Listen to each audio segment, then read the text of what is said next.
আসসালামু আলাইকুম। এটিএন বাংলা সংবাদে সবাইকে স্বাগত জানাচ্ছি। তানিয়া ইসলাম রাত্রি। শুরুতেই বিআরবি কেবল সংবাদ শিরোনাম। জাতিসংঘে ভাষণে ছাত্র জনতার অভ্যুত্থানের প্রেক্ষাপট তুলে ধরলেন ডক্টর ইউনূস। ন্যায়ভিত্তিক ও গণতান্ত্রিক রাষ্ট্র নির্মাণে আন্তর্জাতিক সম্প্রদায়ের সমর্থন কামনা। তারেক রহমানকে অবিলম্বে দেশে ফিরিয়ে আনতে ব্যবস্থা নেবার আহ্বান বিএনপির। নির্বাচনে বেশি সময় নিলে তৃতীয় পক্ষ সুযোগ নেবে, আশঙ্কা জামায়াতের। গত ১.৫ দশকে অপহরণ গুমের বিচার আন্তর্জাতিক অপরাধ ট্রাইব্যুনালেই করা সম্ভব বলছেন আইনজীবীরা। তথ্য প্রমাণ নষ্ট করে ফেলার অভিযোগ স্বজনদের। গোয়েন্দা পুলিশের বিরুদ্ধে অত্যাচার এবং হয়রানির সব অভিযোগ তদন্ত করা হবে জানালেন ডিবি প্রধান। প্রযুক্তির মাধ্যমে অভিযান তদারকির আশ্বাস। এবং ভারতে রপ্তানি আর অক্টোবরে নিষেধাজ্ঞার অজুহাতে আরেক দফা বাড়ল ইলিশের দাম। রাজধানীর বাজারে ১ কেজি ওজনের মাছ ২,০০০ টাকা। শুনছিলেন বিআরবি কেবল সংবাদ শিরোনাম, এবার বিস্তারিত। রাষ্ট্রের সব পর্যায়ে সুশাসন ফিরিয়ে আনাই অন্তর্বর্তীকালীন সরকারের লক্ষ্য বলে জানিয়েছেন প্রধান উপদেষ্টা ডক্টর মোহাম্মদ ইউনূস। জাতিসংঘ সাধারণ পরিষদের ৭৯তম অধিবেশনে দেওয়া ভাষণে তিনি জানান, বিভিন্ন খাতে টেকসই সংস্কার করে অবাধ, নিরপেক্ষ ও অংশগ্রহণমূলক নির্বাচনের জন্য উপযোগী পরিবেশ তৈরিতে কাজ করছে তার সরকার। এ সময় ন্যায়ভিত্তিক ও গণতান্ত্রিক সমাজ নির্মাণে আন্তর্জাতিক সম্প্রদায়ের সমর্থন ও সহযোগিতা চান বিশ্ববরেণ্য এই অর্থনীতিবিদ। বিস্তারিত জানাচ্ছেন Ekramul Haque Sayem. Chief Advisor of the Interim Government of the People. অন্তর্বর্তীকালীন সরকারের প্রধান উপদেষ্টা ডক্টর মোহাম্মদ ইউনূস যখন মঞ্চে ভাষণ দিতে ওঠেন, তখন বিশ্ব নেতাদের করতালিতে মুখর হয়ে ওঠে জাতিসংঘের অ্যাসেম্বলি হল। বিসমিল্লাহির রহমানির রহিম। মাননীয় সভাপতি, আগের রেওয়াজ চালু রেখেই বিশ্বমঞ্চে বাংলায় বক্তব্য দেন ডক্টর ইউনূস। শুরুতেই কোন প্রেক্ষাপটে অন্তর্বর্তী সরকারের দায়িত্ব নিয়েছেন তা তুলে ধরে তিনি বলেন, বাংলাদেশের ছাত্র জনতার অভ্যুত্থানের দিনগুলি বিশ্বের সব মানুষকে মুক্তি ও ন্যায় বিচারের পক্ষে অনুপ্রেরণা যোগাবে। জুলাই আগস্ট মাসে বাংলাদেশে যে যুগান্তকারী পরিবর্তন সংগঠিত হয়েছে, তার প্রেক্ষিতেই আজ আমি বিশ্ব সম্প্রদায়ের এই মহান সংসদে উপস্থিত হতে পেরেছি। আমাদের ছাত্র জনতা তাদের অদম্য সংকল্প ও প্রত্যয়ের মাধ্যমে একটি স্বৈরাচারী ও অগণতান্ত্রিক শাসন ব্যবস্থা থেকে আমাদের মুক্তি এনে দিয়েছে।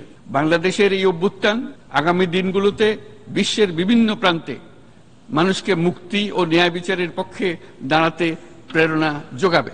দায়িত্ব গ্রহণের ৭ সপ্তাহের মধ্যে রাষ্ট্র সংস্কারে সরকারের নেয়া বিভিন্ন পদক্ষেপ তুলে ধরেন প্রধান উপদেষ্টা। রাষ্ট্র ব্যবস্থার সকল পর্যায়ে সুশাসন ফিরিয়ে আনাই আমাদের অভীষ্ট।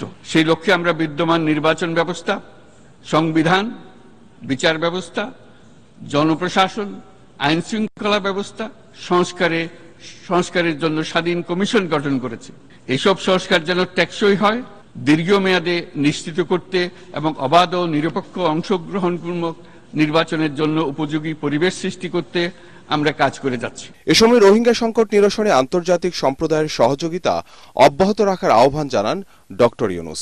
রোহিঙ্গারা যাতে নিজ দেশে স্বাধীন এবং মর্যাদাপূর্ণ জীবন যাপন করতে পারে, সেই লক্ষ্যে অনুকূল পরিবেশ তৈরিতে জাতিসংঘ অন্যান্য আন্তর্জাতিক প্রতিষ্ঠানের ধারাবাহিক প্রচেষ্টার প্রশংসা দাবিদার।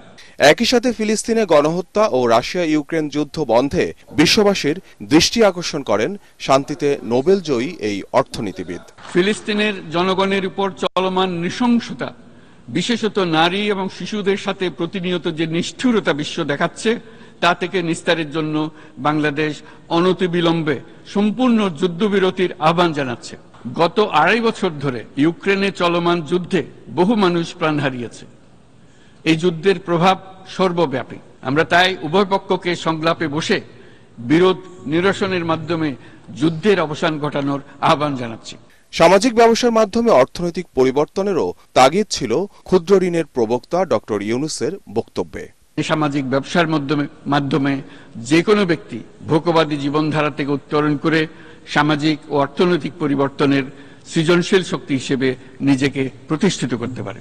প্রধান উপদেষ্টা জাতিসংঘে এই দীর্ঘ বক্তব্যের সমাপনী টানেন শান্তি, সমৃদ্ধি ও ন্যায় বিচার নিশ্চিতে আন্তর্জাতিক, আঞ্চলিক ও জাতীয় পর্যায়ে বাংলাদেশের জোরালো ভূমিকা রাখার ঘোষণা দিয়ে। সবাইকে শুভেচ্ছা জানাচ্ছি, ধন্যবাদ জানাচ্ছি। ইকরামুল হক সায়েম, এটিএন বাংলা।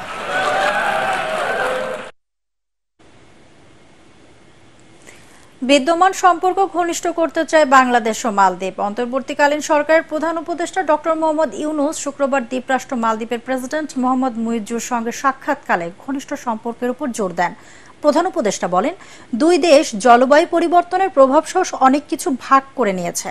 জাতিসংঘ সাধারণ পরিষদের অধিবেশনের সাইড লাইনে অনুষ্ঠিত এই সাক্ষাতে মালদ্বীপের নির্মাণ ও পর্যটন খাতে বাংলাদেশি শ্রমিকদের ভূমিকার প্রশংসা করেন প্রেসিডেন্ট মুইজ্জু। পর্যটন, মৎস্য সম্পদ ও জলবায়ু পরিবর্তন গবেষণা এবং সার্ক ইস্যুতে একসঙ্গে কাজ করার কথা বলেন তিনি। একই সাথে আহ্বান জানান দ্বিপাক্ষিক বাণিজ্য ও অর্থনৈতিক সহযোগিতা বাড়ানোর।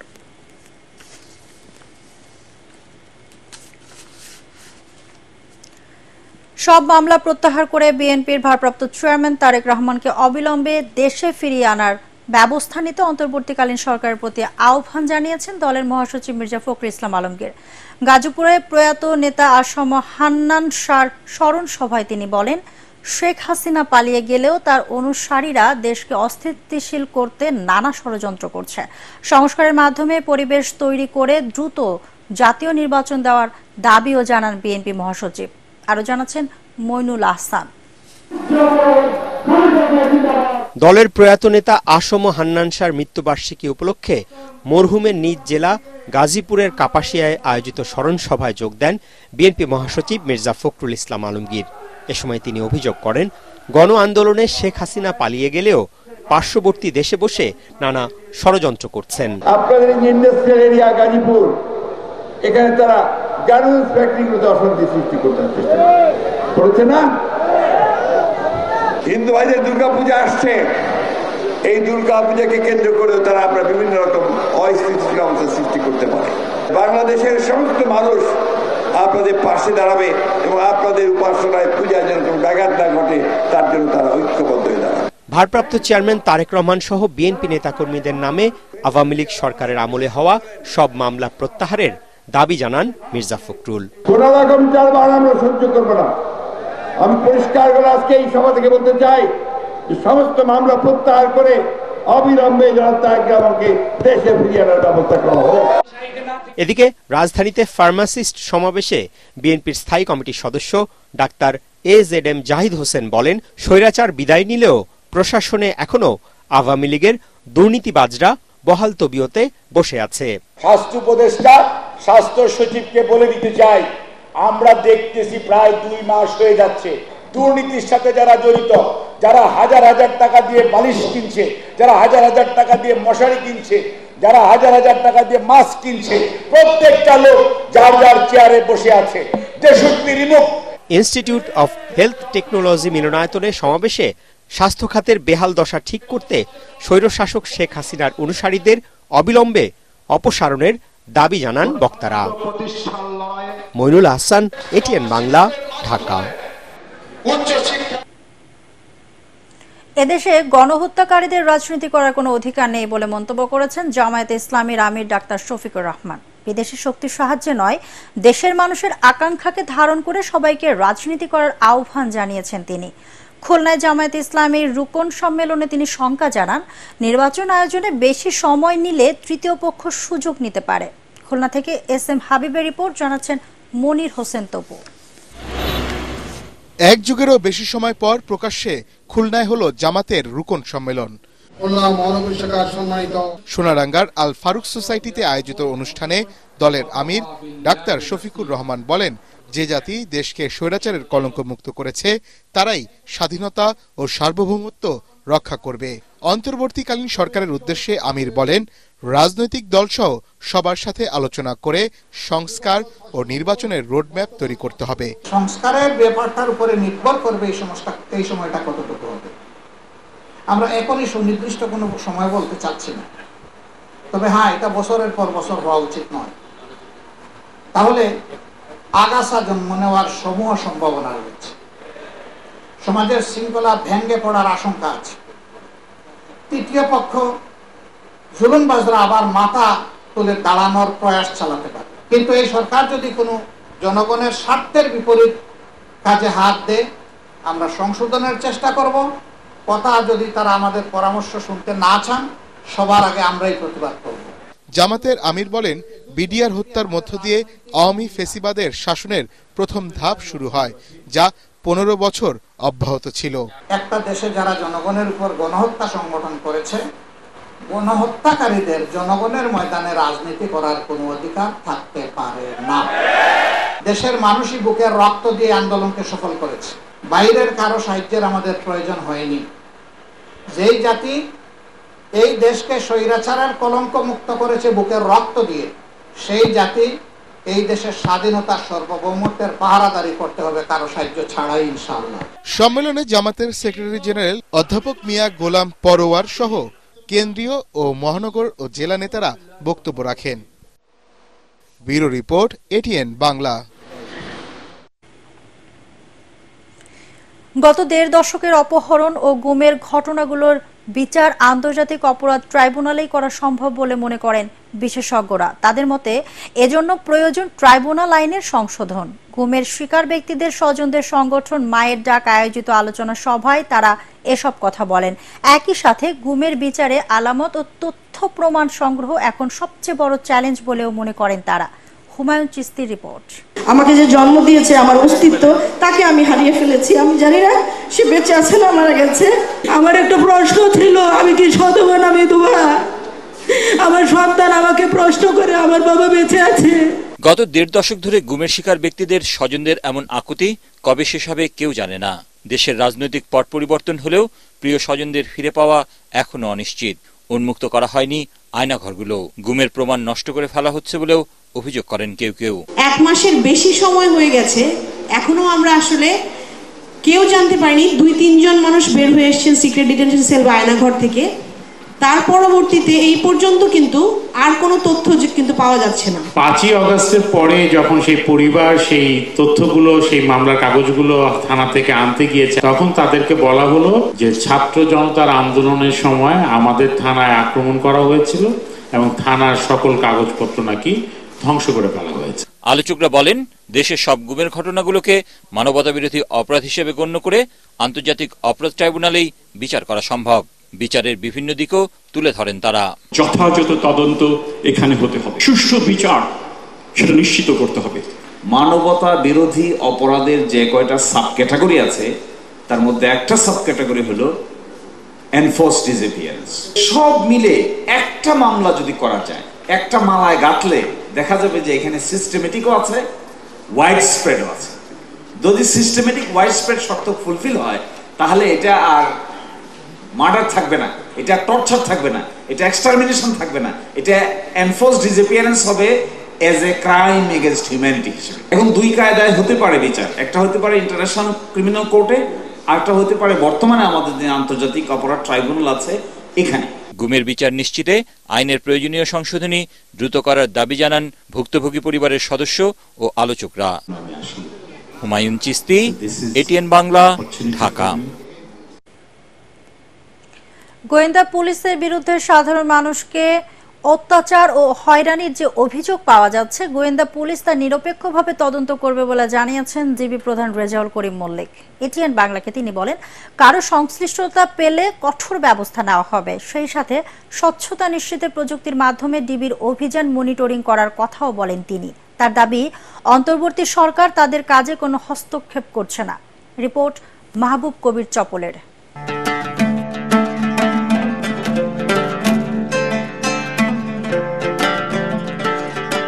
ডিবির হারুনের নির্দেশে বন্ধ হয়ে যায় আমি ইয়াসমিন বলছি সিনেমার কাজ। সম্প্রতি এমন অভিযোগ করেছেন সিনেমাটির নায়িকা মিম ও পরিচালক সুমন ধর। ফোন করে বিদ্যাকে বললেন, মিম শোনো, ওই যে তোমার পরিচালক আমার সামনে বসে আছে, এই ছবিটার হবে না, বুঝছো? গোয়েন্দা পুলিশের গোয়েন্দাগিরি কোথায় গিয়ে ঠেকেছিল তা নিয়ে চলছে তীব্র সমালোচনা। শুধু এই ঘটনা নয়, ডিবির বিরুদ্ধে এখতিয়ার বহির্ভূত এমন নানা অভিযোগ উঠছে। এসব অভিযোগের বিষয়ে তদন্ত করা হবে বলে জানালেন ডিবির অতিরিক্ত কমিশনার রেজাউল করিম মল্লিক। যারা ক্ষতিগ্রস্ত হয়েছে, যাদের বিরুদ্ধে অন্যায় জুলুম নির্যাতন করা হয়েছে, তারা যদি আমাদের কাছে অভিযোগ করেন, এটা প্রমাণিত যদি হয়, তাহলে অবশ্যই আমরা আইনের আওতায় এনে তাদের বিরুদ্ধে যা যা ব্যবস্থা নেওয়া দরকার তা অবশ্যই আমরা করব। ডিবি কি ডিবির বিরুদ্ধে ব্যবস্থা নেবে? ডিবি কেন, যে অন্যায় করেছে আমরা অন্যায়কারীর বিরুদ্ধে ব্যবস্থা নিব। ডিবি পুলিশ মানেই আতঙ্ক ছিল অনেকের কাছে। রাত বিরাতে তুলে নিয়ে অস্বীকার করত পুলিশের এই বিশেষ ইউনিট। কে আসল ডিবি, কে নকল, তা নিয়ে ধন্দে পড়ে যেতেন মানুষ। এসব বন্ধে প্রযুক্তিগত মনিটরিংয়ে জোর দেয়া হচ্ছে।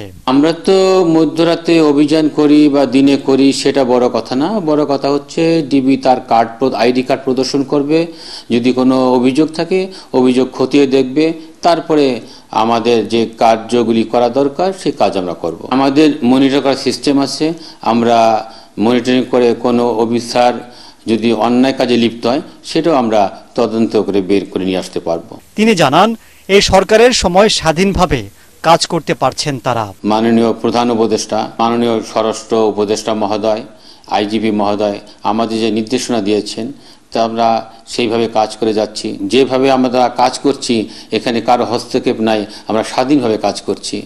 আমরা অন্যায়কে প্রশ্রয় দিচ্ছি না, দুর্নীতিকে প্রশ্রয় দিচ্ছি না, কাউকে প্রশ্রয় দিচ্ছি না। ডিবির ভাবমূর্তি উজ্জ্বল করতে বিতর্কিতদের বাদ দেওয়া হয়েছে বলেও জানান তিনি। স্বচ্ছতার সাথে ডিবি বর্তমান কাজ করছে। মাহবুব কবির চপল, এটিএন বাংলা, ঢাকা। ভরা মৌসুমেও চড়া ইলিশের দাম। রাজধানীর বাজারে 1 কেজি ওজনের ইলিশ বিক্রি হচ্ছে প্রায় 2000 টাকায়। এমন চড়া দামের জন্য ভারতে ইলিশ রপ্তানি ও অক্টোবরে মাছ ধরায় নিষেধাজ্ঞা খবরের পাশাপাশি ক্রেতা বিক্রেতারা দুষছেন মধ্যস্বত্বভোগীদের। তাদের দাবি, জেলেরা দাদনের ফাঁদে জিম্মি হয়ে ন্যায্য মূল্য থেকে বঞ্চিত হলেও বেশি মুনাফা লুটছে পাইকার ও আড়তদাররা। মিজান শাহজাহানের রিপোর্ট। একটু সাশ্রয় মূল্যে ইলিশ কেনার আশায় মোহাম্মদপুর থেকে কারওয়ান বাজার এসেছেন এই ক্রেতা। এখানেও দেখি প্রায় ওই একই দাম, বাড়তি দাম। আশা করছিলাম 4টা মাছ নিব, নিতে পারলাম না, তো 2টা মাছ কিনলাম। 2 কেজি ওজনের 1 পিস ইলিশের দাম 4500 টাকা। 900 গ্রাম ওজনের ইলিশের কেজি 1700 টাকা। 200 গ্রাম ওজনের ইলিশ বিক্রি হচ্ছে 300 টাকা পিস। 1 কেজি ওজনের একটি ইলিশ কিনতে গুনতে হচ্ছে কমপক্ষে 2000 টাকা। 8-10 দিন ধরে একই দাম চলতে ভাইয়া, বাড়াও নাই কমও নাই। অনেকদিন থেকেই বাড়তি ইলিশের বাজার। ভারতে রপ্তানির অনুমতি ও আগামী মাসে মাছ ধরায় নিষেধাজ্ঞার অজুহাতে ইলিশের দাম খানিকটা বেড়েছে বলে মনে করেন ক্রেতারা। তারা বলেন, জেলেরা ন্যায্য মূল্য না পেলেও পাইকার ও আড়তদাররা হাতিয়ে নিচ্ছেন লাভের গুড়। জেলেরা তারা হয়তো এখানে যে মাছের দামটা 1800 টাকা কেজি, তারা হয়তো 800 টাকায় ছেড়ে দেয়। এইখানে মধ্যস্বত্বভোগীরা তারা এই বিনা পরিশ্রমে, বিনা আয়োজনে, শুধু তাদের নিজের কারসাজের মাধ্যমে এই বাকি টাকাটা তারা খেয়ে নেয়। বঙ্গোপসাগরের পাশাপাশি চাঁদপুর, বরিশাল, বরগুনা ও ভোলা জেলার আশপাশের পদ্মা, মেঘনা, ডাকাতিয়া, বিষকালী সহ অন্যান্য নদীতে জেলেদের জালে ধরা পড়ছে ঝাঁকে ঝাঁকে ইলিশ। ওইসব এলাকার জেলেরা মাছ শিকার করে নদীর পাড়ে স্থাপিত পাইকারি বিক্রয় কেন্দ্রে ইলিশ বিক্রয় করেন। এসব পাইকারি বিক্রয় কেন্দ্রকে স্থানীয় ভাষায় বলা হয় ঘাট। সেই ঘাটে থাকেন মহাজনরা, যাদের থেকে ঋণ, যেটিকে স্থানীয় ভাষায় বলা হয় দাদন নিয়ে মাছ শিকার করেন জেলেরা।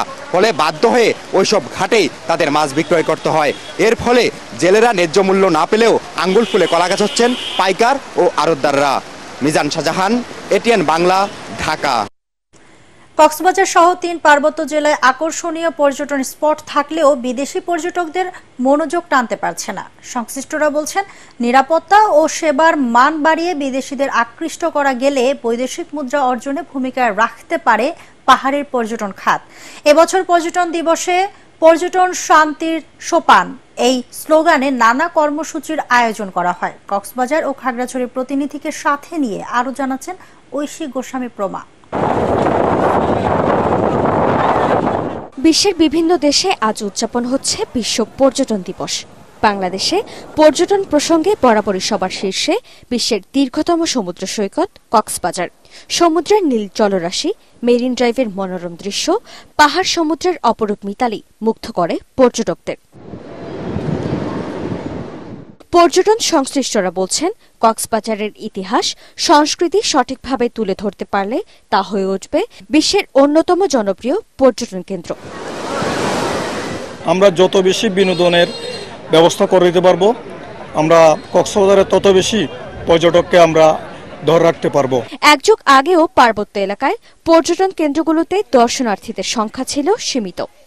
অবশ্য সময়ের সাথে পাল্লা দিয়ে বেড়েছে বান্দরবান, খাগড়াছড়ি, রাঙামাটির সাজেক ভ্যালিতে পর্যটকের সংখ্যা। তবে অনুমতি না থাকায় এখানে বিদেশি পর্যটক আসা একেবারেই বন্ধ। এছাড়াও পর্যটকদের চাহিদা মতো বিনোদন ও সুবিধাসমূহের ঘাটতির কারণে পাহাড়ি এলাকায় পর্যটক সেই হারে বাড়ছে না বলে মনে করেন সংশ্লিষ্টরা। খাগড়াছড়িতে যেসব সুবিধা দরকার, যেমন সুইমিং পুল, যেমন আপনার ক্যাবেল কার, যেমন বড় শিশু পার্ক, টুরিস্টদের যে আকাঙ্ক্ষা থাকে, যে ইচ্ছা নিয়ে তারা আসলে পার্বত্য চট্টগ্রাম বা খাগড়াছড়ি এরিয়াতে আসে, তা আসলে পুরোপুরি ফিল আপ হয় না। এদিকে পর্যটন দিবস উপলক্ষে বিভিন্ন কর্মসূচি হাতে নিয়েছে কক্সবাজার জেলা প্রশাসন। সেই সাথে সচেতনতা ও প্রচারণা বাড়ানোর লক্ষ্যে রয়েছে সৈকত পরিচ্ছন্নতা অভিযান, পর্যটক বান্ধব প্রচারণা এবং স্থানীয় সম্প্রদায়ের সঙ্গে পর্যটকদের মেলবন্ধন তৈরির বিভিন্ন কার্যক্রম। সদর, রামু, টেকনাফ, উখিয়া, মহেশখালী এবং কুতুবদিয়া এই অঞ্চলগুলোতে আমাদের নানা ধরনের পর্যটনের সুবিধা রয়েছে। আমরা সেই সুযোগগুলোকে নাগরিকদের জন্য এবং পর্যটকদের জন্য উন্মুক্ত করতে চাই। বাংলাদেশের সমুদ্র সৈকত ও রহস্যঘেরা পাহাড়ের প্রাকৃতিক সৌন্দর্য বিদেশি পর্যটকদের জন্য একটি বিশেষ আকর্ষণ। নিরাপত্তা ও সেবার মান বাড়লে দেশের পর্যটন কেন্দ্রগুলোর সুনাম ছড়িয়ে পড়বে বিশ্বজুড়ে, এমনটাই মনে করছেন পর্যটন সংশ্লিষ্টরা। Bureau report, ATN Bangla. এবারে আন্তর্জাতিক সংবাদ।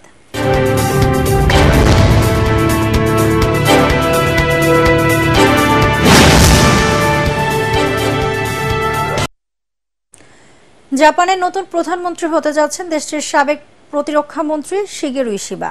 রানআপ ভোটে প্রতিদ্বন্দ্বী প্রার্থী এবং কট্টর জাতীয়তাবাদপন্থী নেতা সানায়ে তাকাইচিকে পরাজিত করে নতুন সরকার প্রধান নির্বাচিত হলেন ৬৭ বছর বয়সী ইশিবা। ভোটের ফল প্রকাশের পর তাৎক্ষণিক প্রক্রিয়ায় ইশিবা জাপানকে নিরাপদ ও সুরক্ষিত রাখতে সবাইকে একসঙ্গে কাজ করার আহ্বান জানান। যদিও সাংবিধানিকভাবে বর্তমান প্রধানমন্ত্রী ফুমিও কিশিদার আরও ১৩ মাস সময় বাকি ছিল, কিন্তু দলের কয়েকজন আইন প্রণেতার দুর্নীতি কেলেঙ্কারি এবং জীবনযাত্রার ব্যয় বেড়ে যাওয়ায় কিশিদার দল এলজেপির জনপ্রিয়তা কমছিল। এর ভিত্তিতেই গত ১৪ আগস্ট অবসরের ঘোষণা দেন বর্তমান প্রধানমন্ত্রী ফুমিও কিশিদা। এবারে পার্টেক্স খেলার খবর।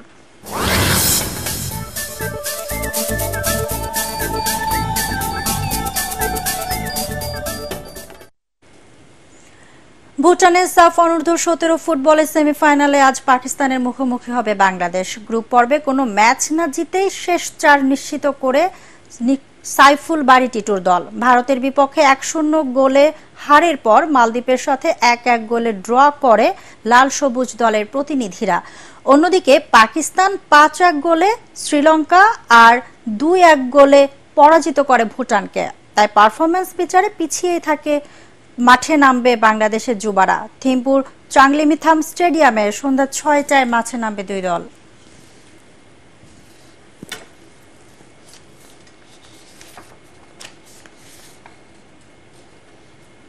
শেষ করার আগে বিআরবি কেবল সংবাদ শিরোনাম আরেকবার।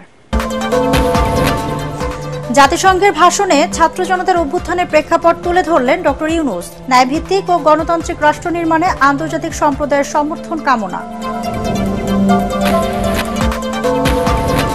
তারেক রহমানকে অবিলম্বে দেশে ফিরিয়ে আনতে ব্যবস্থা নেবার আহ্বান বিএনপির। নির্বাচনে বেশি সময় নিলে তৃতীয় পক্ষ সুযোগ নেবে, আশঙ্কা জামায়াতের।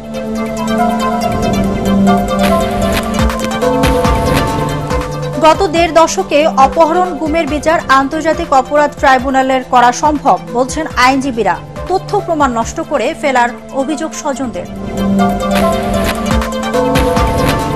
গোয়েন্দা পুলিশের বিরুদ্ধে অত্যাচার এবং হয়রানির সব অভিযোগ তদন্ত করা হবে জানালেন ডিবি প্রধান। প্রযুক্তির মাধ্যমে অভিযান তদারকির আশ্বাস। এবং ভারতে রপ্তানি আর অক্টোবরে নিষেধাজ্ঞার অজুহাতে আরেক দফা বাড়ল ইলিশের দাম। রাজধানীর বাজারে ১ কেজি ওজনের মাছ ২,০০০ টাকা। দর্শক, পরবর্তী সংবাদ দেখার আমন্ত্রণ জানিয়ে এখনকার মতো শেষ করছি। এটিএন বাংলা সংবাদ ইউটিউবে দেখতে ব্রাউজ করুন youtube/ATN Bangla News।